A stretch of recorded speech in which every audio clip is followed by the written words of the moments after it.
देखिए रिम्स की व्यवस्था को बेहतर करना है और इसको लेकर लगातार जीबी की हम बैठक कर रहे हैं।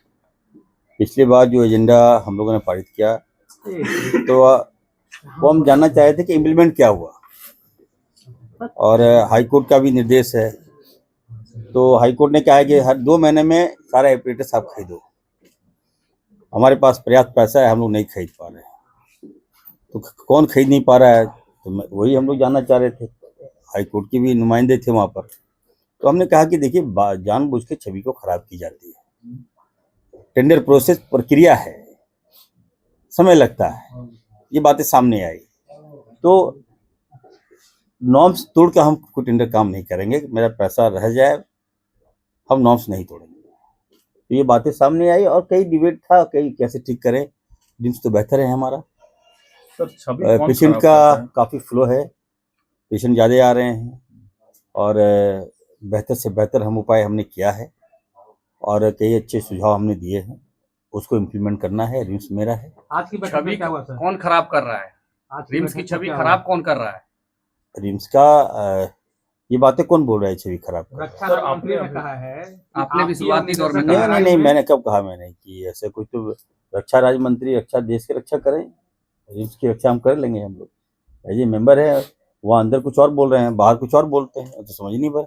ऐसी कोई बात ही नहीं हुई। तो मुख्यमंत्री से अपील की है सर, वो कह रहे हैं कि रिम्स जब मैं हमारे बगल में बैठ रहे हैं, जब वो बगल में बैठते हैं, हम चेयरमैन है यहाँ के, मेरे बगल में बैठते हैं, वो मेंबर हैं, ठीक है, मंत्री हैं, वो मैं रिगार्ड करता हूँ। उनको हमको सुझाव देना चाहिए। वहाँ पे अच्छा सुझाव देते हैं, बाहर में डीएल की बात करते हैं। ये तो ठीक नहीं, डोयल पॉलिसी तो मैं नहीं चलने दूंगा।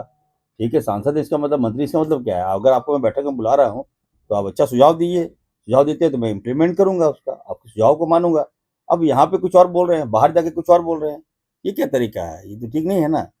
संजय सेठ साहब, नाम भी अच्छा है उनका, मैं रिगार्ड करता हूँ उनका, लेकिन अंदर तो ऐसी कोई बात नहीं हुई। देखो,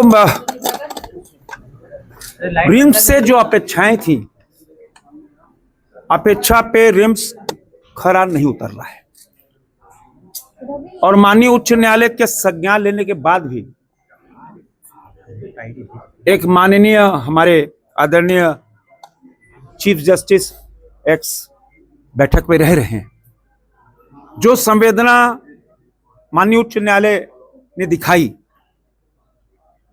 किंतु माननीय स्वास्थ्य मंत्री और डायरेक्टर के बीच में अभी तक सामंजस्य नहीं है, जिसका परिणाम है कि रिम्स ट्रैक से उतर चुका है।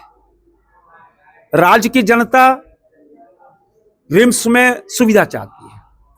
अब देखो, जो चीज वेंटिलेटर सितंबर में हो गया परचेस करना है, आज तक कुछ नहीं हुआ।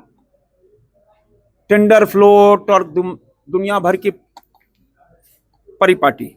हमने कहा कि जो एम्स का जो प्रावधान है, एम्स की हमने नियमावली ला के दी थी, उसको फॉलो करो, जेम से परचेस करो। लेकिन बताया गया कि अब तो वो लंबा, अभी लगता है कि वेंटिलेटर अप्रैल महीने के पहले नहीं आ पाएगा। यही हाल एमआरआई मशीन का है। कुल मिलाकर रिम्स सुविधा के नाम पर यह झगड़े के भी बलि चढ़ रहा है। और मेरा यह मानना है कि माननीय मुख्यमंत्री जी को जिस प्रकार माननीय उच्च न्यायालय ने संज्ञान लिया, मैं बहुत शुभेच्छा चौधरी की, माननीय उच्च न्यायालय ने बहुत बड़ा दिल दिखाया है। वैसे ही बड़ा दिल दिखाकर माननीय मुख्यमंत्री जी को इंटरवेन करना चाहिए, क्योंकि स्थिति अब हमको नहीं लग रहा कि रिम्स सुधार पे होगा।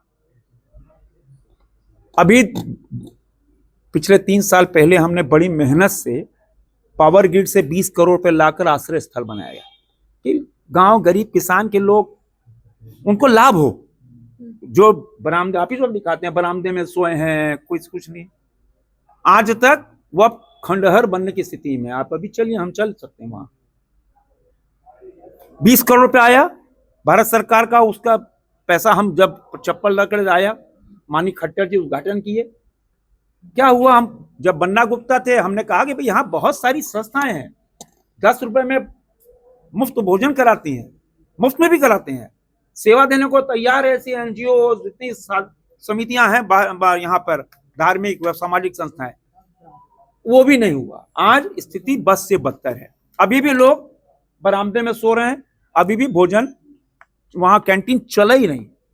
तो पूरी तरह रिम्स प्रशासन डिरेल हो चुका है।